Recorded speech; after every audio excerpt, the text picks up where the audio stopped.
I can't wait to figure kithi emagcekeni uShanel noma ubuye esipani ngikuphekela ufike ukhathele. Hey, I have a crush on you. I have a crush on you. Funa siphila impilo sobawu2 and please cela uvume tu cause mina.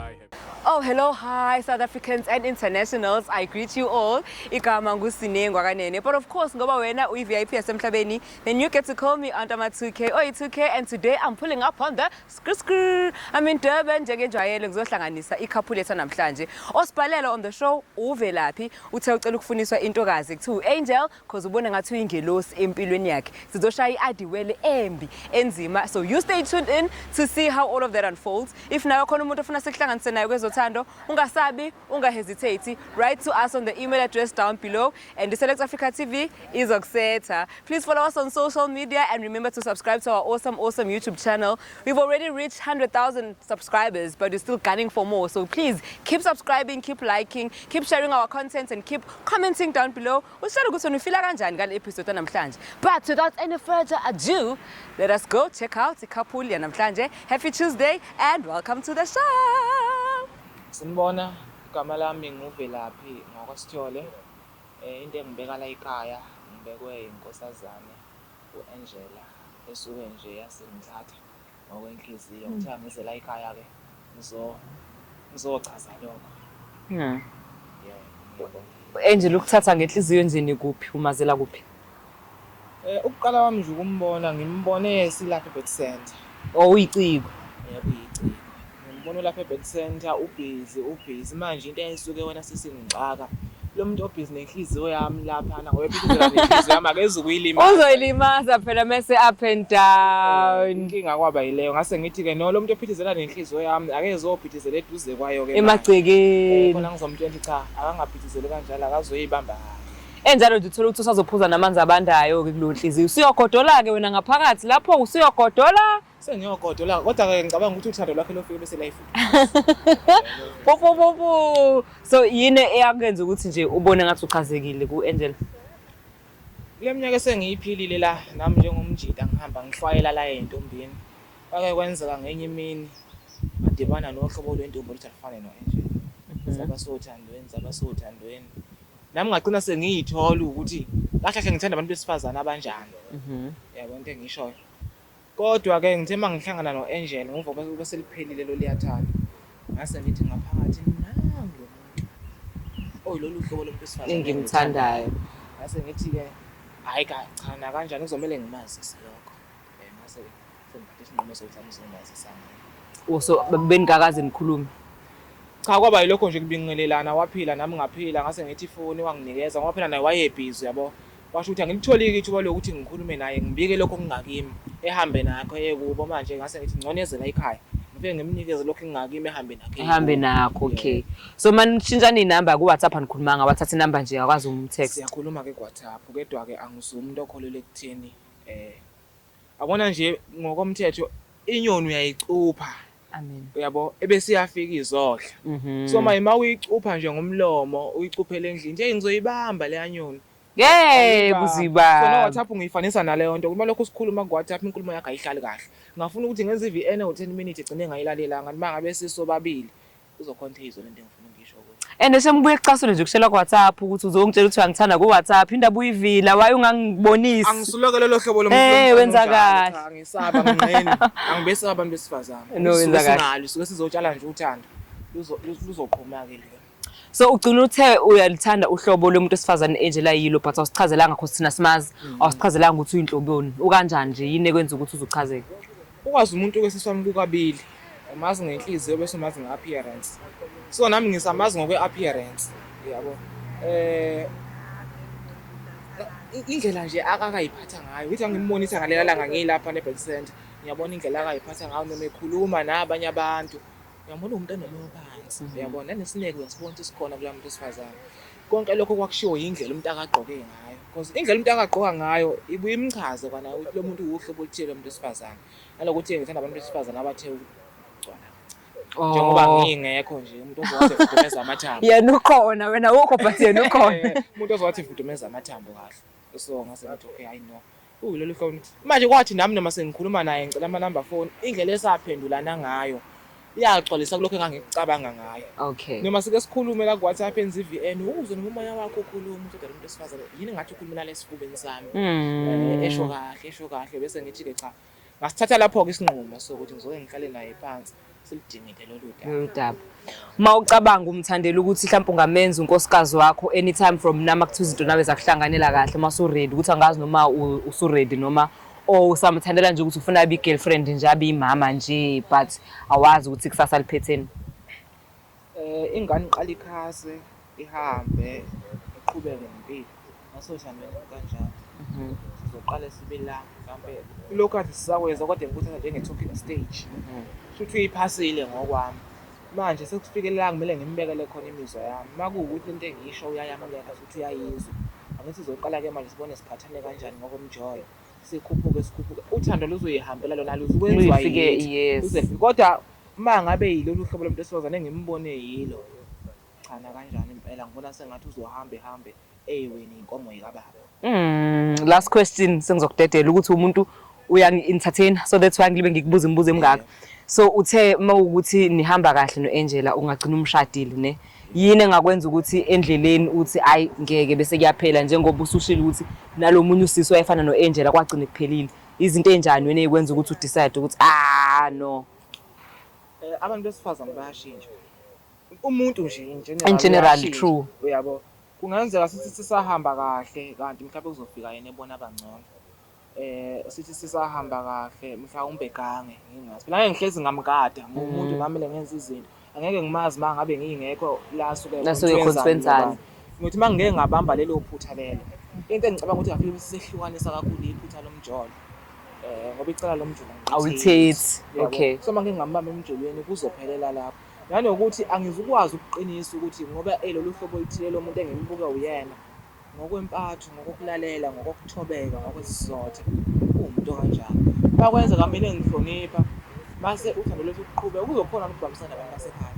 ungagcina ukuhlonipha wena wedwa ebambisane nodade ngoba ubumina akusimina ngedwa ikhaya ke lakithi lakhe osisi obaba kanjalo manje khona ukuhlonipha labo bantu ahlonipha nami hayi ke alukho ukuthi angenamaphutha sabe ukuchoboza lokho esikuchobozayo bese sakuthi I think usiwini lentokazi uphiwe la ulimini indlela obeka ngayo udaba ngiyacabanga wangempela ukuthi hayi ikahle kahle okuzele la sekufeziwe kushoda nje ukuthi sifake isigcibizo kube official yabo nginethemba nami lo ukuthi inkulumo ezofike ngiyibeke kuyena kodwa ngishawa uvalo ungavumi ukushawa luvalo ngazi noma uvalo lokwesaba noma uvalo lothando kodwa la ngijabulisa ngoba into mangabe ukushayisa ngovalo kusho kodwa kusiyinto yes shuthi into serious yebo futhi angeke uvele ushawe uvalo ngento engathi shu into ekushayisa ngovalo isuke ibalekile kuwena ngokomthetho ngithi manje sengithatha istep sokuqala sokuyokhuluma nomakoti wami istep sokuqala somshado siyethusa ngami nginethemba lokuthi amazwi ami angeke ezebaleke uvalo malukhona silongene kuzule lokho engisho kunye sokulungisa no asambe first yolungisa ngendlela ngifuna ukuthi uzuphelele lolu valo because ilona enzokuphusha ukuthi wenze into right yabo ngikufisela inhlanhla all the best ngesilungu bathi break a leg siyabonga mbukela ungayindawo let us all gather here together and witness Uvelaphi breaking his leg. We want to see how that goes and you will be the judge of that. Please remember to follow Select Africa TV on all social media platforms. But okwamanje follow myself and Velaphi. Umbukelwa Select Africa TV. I am here with the Angel. Uyambona na ukuthi ingilosi la empilweni yami. Hadi well. Sizowela sisami ngizokutholela umendo. Siyawela siwelele emendweni uyaphila? Ngiyaphila sisinjani? Ngiyaphila zamuhla. I love your outfit, I love your smile, I love your natural look. Ngiyabonga na umuhle. Thank you. Sengiyayibona into eyenza ukuthi lensizwa le engize ngayo izikhale because ngize ngomuntu wesilisa la. Wahlina umfuka ufuna nisithungisi. Sengifuna ukuzwa umuntu wesilisa ubani lo akabani ufunani? Okay, angikwazi ukudalula ukuthi uba. Okay, number 1 ngicela uqale ngikubonge nje before you even go far. Ngicela ukubonga ukuthi ufikile wangipha isikhathi sakho weza la because ngithema ngikufonela wakwazi ukuthi usavele and awazi ukuthi uzeleni but you came regardless. So thank you so much. Ngikuthathele phansi lokho akuthathi kancane. Ngoba I'm sure umuntu obusy ngabe wenze okunye yabonga isikhathi sakho. So umuntu ongilethela ngeke ngikwazi ukudalula ukuthi uba uzoziveza yena because ukhona naye la somewhere. uzolithola ithuba lokuthi ahlale la ngihleli khona akhulume nawe and uyena uzosintroduce azichaze mina nje angisathi ngize lapho ukuthi into engizoyisho nje ukuthi umuntu omaziyo angifuni futhi ukuchaza ukuthi umazi angakanani because mhlawumbe kuzojumpisa ukuthi because angikho sure ukuthi bangakho abantu abasempilweni yakho so ngizothi ngiyachaza ukuthi umazi angabe uyahlanganisa one no one ongcono uzombona mayifika but it's someone you know you've spoken to the person so uzoconfessa ama-feelings anawo for wena but bengifuna ukuthi before afike at least ngiqale ngikubrief because ngikulethela amakhamera ngingikwazi ukulethela amakhamera ngijike lapho ngikufuqe ngomfana kumele ngiqale ngifind out eqala ukuthi uright yini ngalokho singaqhubeka uthe ngiyamazi uyamazi okay ake ngisho ukuthi umazi kakhulu noma umazi kancane noma umazi but uyamazi and umuntu ozomrecognize uma ngabe sefika la okay uright ngokuthi siqhubeke namakhamera nomfana ngifuna ukumbona ufuna ukumbona ngifuna ukumbona okay unaye umuntu ehlekisana naye ongaphatheka kabi mhlawumbe mayibuka le episode khona umuntu engihlekisana naye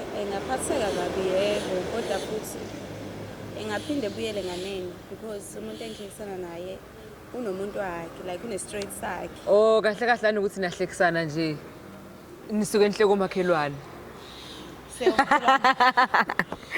ukumbona umakathi angithini wasenjalo sehleka lokho somakhelwane